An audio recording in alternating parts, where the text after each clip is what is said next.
paling besar ujian, paling mewah kehidupannya dalam syurga kelak.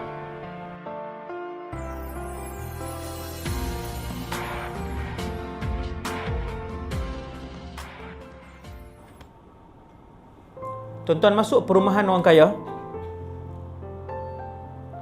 Perumahan orang kaya-kaya kan, di semua tempat ada.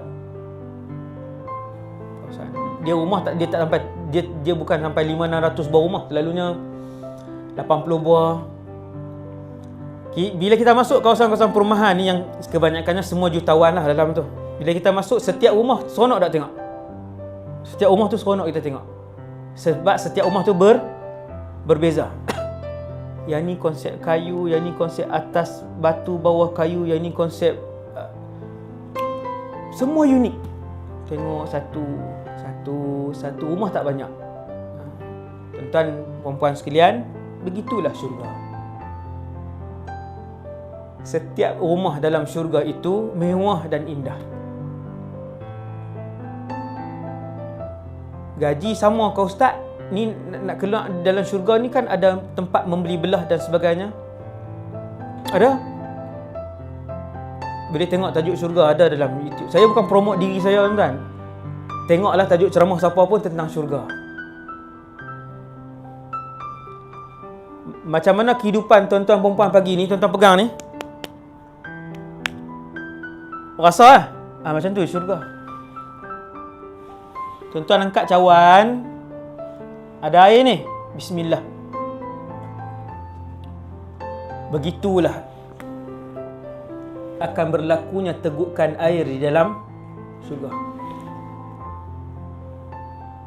Ada nafsu kan? Sekarang ada nafsu kan? Dalam syurga masih bernafsu. Maksudnya ustaz, yang nikmat-nikmat syurga ni semua ada dalam nikmat-nikmat dunia ni, semua ada dalam syurga? Ya, semua ada dalam syurga. Semangat tak nak hidup, tuan-tuan? Kalau macam tu, semangat. Semangat tak nak buat benda baik? Semangat. Semangat tak untuk bersabar bila diuji oleh Allah? Semangat. Baru kita dapat jawapan kenapa orang alim, orang soleh tak kejar dunia ni. Oh, patutlah. Sebab yang kita kejar sekarang ni akan musnah, dan yang mereka kejar itu yang ada dalam syurga. Kenderaan ada ustaz? Kenderaan. Tuan-tuan dengarlah ceramah tentang syurga. Tuan-tuan akan tengok, tuan-tuan akan tahu bahawa bagaimana kehidupan syurga tu. Buah-buahan, kenderaan, burung, ikan. Orang yang suka dengan burung, dia tanya, ustaz, burung ada dalam syurga ustaz? Burung. Orang yang gila tangkap gambar ni, dia tanya apa? Ustaz, kamera ada dalam syurga? Kamera. Dia tanya tak? Dia tanya kamera ada? Kita ada. Ustaz, lagu ada ustaz? Lagu. Muzik. Ibn Abbas jawab, umat Nabi Muhammad yang paling alim tentang tafsir Quran namanya Ibn Abbas. Ibn Abbas jawab, dia kata dalam syurga esok, bila kita rehat-rehat di rumah masing-masing apa semua, teringat lagu Cindai ke. Contoh dah dengar lagu tu, lagu takkan dengar sifat tu, apa nama, Asmaul Husna kot. Lagu lah ramai dengar lagu pun teringat lagu. Pokok-pokok yang di depan rumah kita tu, belaga dia bunyi lagu tu. Kita niat baru niat bunyi lagu. Rugi tak pengorbanan hak hidup ni? Tak rugi. Rugi tak nampak cawan di atas meja tak basuh, kita angkat basuh? Tak rugi. Orang yang celik akhirat, dia takkan nampak rugi untuk buat benda-benda baik ni. Jadi celik akhirat, tuan-tuan, tak rugi tolong tutup suis lampu dan aircon. Tak rugi. Tak rugi bongkok sekejap ambil slipper susun. Tak rugi. Celik akhirat, sedar akhirat. Kita jangan cleaner ada nak suruh dia rehat. Itu bahasa orang dunia. Ubah bahasa dan pemikiran, tuan-tuan. Jangan rasa rugi buat benda baik sekecil-kecil apa pun. Dia keluar last ustaz. Dok kira macam tu. Sebab sekecil-kecil benda tu diberikan oleh Allah SWT. Kemudian Syurga yang jumhur ulama ahli sunnah kata 4, Firdaus yang paling tinggi, kemudian Aden disebutkan, kemudian Ma'wa, dan kemudian Na'im. Jadi semua disebut dalam Quran 4. Setiap orang ada istananya masing-masing. Apabila mereka masuk ke dalam istana mereka, kata Nabi, orang yang paling rendah kedudukannya apabila masuk ke dalam istananya di dalam syurga, dia mendapati ada 10,000 khadam untuknya. Orang gaji 10,000. Hadis ni riwayat Imam Tabrani dan rawi-rawi dia thiqah. Orang yang paling rendah darajahnya bila dia masuk ke dalam istananya ada 10,000 orang gaji. Tuan-tuan, kita hari ni kalau ada duit, kita nak ada orang gaji? Nak. Basuh kereta seorang. Basuh kereta je. Dah kereta bukan sebiji. Di dalam syurga takkan kereta sebiji. Sultan Brunei pun 5,000 biji. Sultan Brunei 5,000 biji kereta dia. Bukan kereta kancil, bukan kereta wira, kesemuanya kereta mewah. 5,000 biji. Perlu berapa orang khadam untuk panaskan enjin dan basuh kereta dia sebulan sekali? Berapa orang perlu? Sebab tu tuan-tuan jangan kata, Ustaz, 10,000 ni nak buat kerja apa? Tuan-tuan jangan fikir jauh, Ustaz, 10,000 khadam nak buat kerja apa, Ustaz? Lah, kalau kereta dia 5,000, berapa orang perlu? Nampak?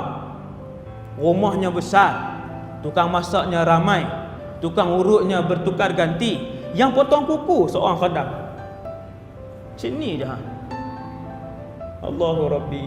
Sampai bila, Ustaz? Selama-lamanya. Allahu Akbar. Dalam syurga ada binatang. Tuan-tuan, apa yang tuan-tuan tengok dalam dunia ni, semua ada dalam syurga. Dah selesai. Kadang-kadang kita kata, Ustaz, duduk dalam syurga nanti bola-bola apa semua dengan TV apa semua ni. Kita duduk bayang, duduk dalam syurga semua pakai tudung labuh, semua pakai jubah, pakai serban, pegang tasbih, la ilaha illallah, la ilaha illallah. Jadi tak menarik hidup. Dalam syurga tidak ada lagi yang namanya ibadah. Apa? Solat dah tak ada, puasa dah tiada, zakat dah tak ada, haji dah tiada. Allahu Akbar. Duduk dalam syurga nanti, apa hak ilmu tuan-tuan ada dalam dunia ni, semua bawa pergi dalam syurga. Hak buat roti canai sampai dalam syurga, dia reti buat roti canai, tapi dia tak buat dah lah. Bidadari banyak, pekerja pun ramai, dia tak tebak lah. Cikgu matematik sampai masuk dalam syurga, dia tahu pai tu apa dia, bukan buah peh, algebra semua tu. Sampai dalam syurga dia akan ingat. Maka ceramah hak malam ni hak saya sebut ni, sampai dalam syurga tuan-tuan akan ingat, insya-Allah. Mereka tidak tidur di dalam syurga. Tuan-tuan tanya orang sibuk yang kerja banyak, kalau boleh, kalau tak ada tidur, mereka nak habiskan kerja-kerja ni. Maka di dalam syurga Allah membuang tidur. Ahli syurga tidak buang air besar, ahli syurga tidak buang air kecil, dan ahli syurga tidak pun meludah membuang kahaknya. Subhanallah. Tetapi kita kena ingat, dalam syurga semua nikmat ada. Nikmat yang paling ditunggu-tunggu oleh seluruh orang lelaki ialah nikmat bidadari. Semua kena perempuan bidadari. Nabi cerita dalam hadis riwayat Imam Bukhari dan Muslim, setiap ahli syurga masuk ke dalam istananya ada 2 bidadari. Yang ni hadis sahih. 2 orang. Kedua-duanya saling berbaik-baik. Sesiapa yang ahli syurga, maka dia akan didoakan oleh bidadarinya. Ni sejak kita hidup ni. Ya Allah, mudahkanlah urusan suamiku. Ya Allah, berikanlah hidayah untuk dia beribadah kepadamu. Ini hadis. Dan ketika mana isteri yang jahat di atas muka bumi menyakiti suaminya, mengingkari suaminya,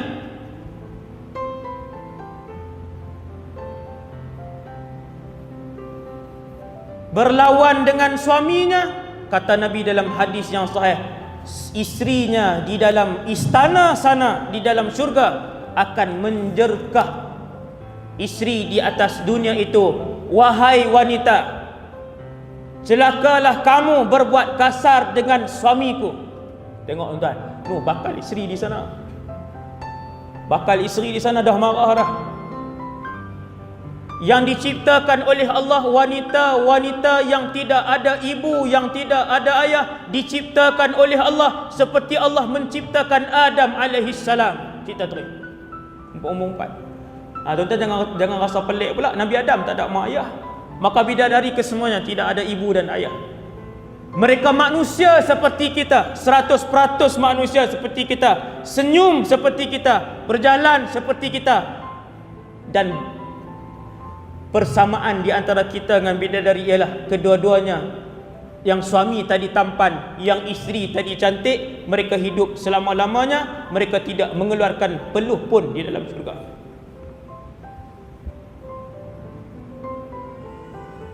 Nabi bercerita bahawasanya orang-orang lelaki bersama berjima dengan isteri-isteri mereka. Kita ingat dalam syurga dia tak ada nikmat tu tak? Bahkan itulah yang nikmat yang disebutkan oleh Nabi dalam hadis-hadis yang sahih, dan Allah sebutkan secara tidak langsung di dalam Al-Quran. Wahum fi syughulin fakihun. Mereka sibuk di dalam syurga, di dalam istana mereka. Lalu sahabat tanya, apakah yang mereka sibuk itu ya Rasulullah? Ibnu Abbas mentafsirkan ayat itu, mereka sibuk memecahkan keperawanan isteri-isteri mereka. Tuan-tuan, semua nikmat-nikmat dunia Allah sediakan dalam syurga. Untuk Allah bagi tahu kepada kita, tak perlu kalian kejar dunia yang sementara. Berkorbanlah hidup kalian untuk aku akan berikan nikmat selama-lamanya dalam syurga. Apabila kita duduk di depan pintu syurga, Allah tukarkan tubuh badan kita. Tuan-tuan, ni dalam masjid ni, laki dan perempuan, semua ni pinjaman ni, tubuh badan ni pinjaman. Tubuh badan, tangan, kaki, muka, kepala ini semua ni akan ditukar oleh Allah Subhanahu Wa Taala. Di mana? Di depan pintu syurga. Allah akan ubah kita menjadi situ naziraan, 60 hasta tinggi. Tuan-tuan, kalau lebar pintu pun lebih kurang 1000 km, lebar pintu syurga. Kalau kita kecil macam mana nak masuk? Bukan macam mana, maksudnya jenuh berjalan, teruk untuk berjalan, jauh dan luas sangat. Maka Allah SWT tinggikan kita. Ini hadis sahih. Setiap ahli syurga ditinggikan oleh Allah menjadi 60 hasta. Lebarnya 7 hasta. Kesemuanya ditukarkan umur mereka menjadi 33 tahun, lelaki dan perempuan. Ini satu riwayat. Seronok nak jadi orang muda kan? Semua orang seronok jadi orang muda. Kita hari ni pun seronok. Kalau boleh kalau kuat seronok main bola ni. Ada umur 50 lebih main tenis, dia kata kalau 30 lebih seronok. Maka untuk memastikan setiap ahli syurga menggunakan nikmat syurga secara maksimum, Allah memudahkan mereka. Mereka berjimak sepuas-puasnya. Tuan-tuan, perkara jimak ni Nabi cerita. Sehingga kan sahabat tanya, ya Rasulullah, mampukah mereka berjimak dengan isteri-isteri bidadari mereka dalam syurga sebanyak itu? Nabi kata ya, kerana setiap orang lelaki diberikan kekuatan 100 orang lelaki. Orang lelaki suka apa tuan? Mana-mana pun kita pergi, kawan saya ramai yang AJK masjid, kawan-kawan ustaz, mesti sembang nak minta isteri sign satu lagi borang. Ustaz macam mana pun mesti kalau dah kahwin satu pun dia sembang yang tu juga, nak pasang seorang lagi, duk sembang nak duk cari borang. Sebab tu Allah ciptakan bidadari dalam syurga. Nah, ini nikmat kalian. Berpadalah dengan isteri yang Allah bagi di atas muka bumi, bersyukurlah kerana di atas syurga sana Allah sediakan. Kita pun tanya ustaz, dalam syurga dengan isteri juga kah? Hak isteri dunia kah? Ustaz kata ya. Alah, tak boleh ke orang lain pula ustaz? Apa punya perangai suami? Dia nak orang lain pula. Isteri yang salihah, suami yang saleh akan duduk sekali dalam syurga. Kalau mereka nak, Allah bagi istana masing-masing. Tetapi kalau nak duduk sekali, boleh duduk sekali. Sahabat tanya, ya Rasulullah, kalau kami nak anak dalam syurga, bolehkah? Nabi kata boleh. Dan anak itu dilahirkan, kemudian dia terus membesar. Kita suka anak semua kecil selama-lamanya, suka anak yang dah besar, dah boleh ni dah. Semua orang akan berehat ketika anak-anak dah membesar dah. Baru boleh berjalan, baru boleh beli peralatan rumah mahal-mahal sikit. Dulu waktu anak kecil-kecil satgi pecah yang ni, koyak yang ni, kotor yang ni. Nampak tak? Maka Nabi kata kalian boleh memperolehi anak di dalam syurga. Tuan-tuan, nikmat inilah yang Allah suruh kejar, iaitulah nikmat di dalam syurga yang selama-lamanya. Orang perempuan kata, ustaz, seronoklah mereka. Orang perempuan kata, seronoklah orang laki-laki boleh bidadari selama-lamanya muda, selama-lamanya bidadari itu remaja, dan selama-lamanya bidadari itu kekal darahnya. Allah cerita dalam Quran, sifat bidadari itu ialah fihinna qasiratut tarfi. Isteri-isteri kalian di kalangan bidadari, sifat dia yang pertama ialah dia tidak pernah memandang lelaki lain. Tuan-tuan, hari ni perempuan hari ni, isteri-isteri hari ni tengok ada orang lain. Tengok. Segak kalau jadi lelaki aku. Sama orang lelaki. Lalu wanita cantik sikit, cantiknya. Kalau hak ni bini aku sedap ni. Ayat tak elok. Allah cerita sifat bidadari syurga, qasiratut tarf, tidak pernah memandang lelaki lain kecuali suaminya sahaja. Allahu Rabbi. Lam yatmithunna insun wala jan. Tidak pernah disentuh oleh lelaki lain. Zaman hari ni bukan tak disentuh lelaki lain, berzina pula dengan lelaki lain. Berapa banyak kes tuan, berapa banyak kes. Inna lillahi wa inna ilaihi raji'un. Orang perempuan kata orang laki-laki dapat bidadari ustaz, hebat, cantik. Sekiranya seorang bidadari ludah ke dalam air lautan dunia, kesemuanya menjadi tawar. Ayat laut jadi tawar, elok. Hadis Sekiranya seorang bidadari, kata Rasulullah, mempamerkan mukanya ke atas bumi ini, nescaya harum semerbaklah muka bumi Allah ini. Seorang tunjuk muka. Macam mana tu ustaz? Macam mana tunggulah syurga? Tuan baru cerita bidadari. Sehingga kan isteri Nabi kata, ya Rasulullah, di antara bidadari yang hebat ini, yang mulia ni,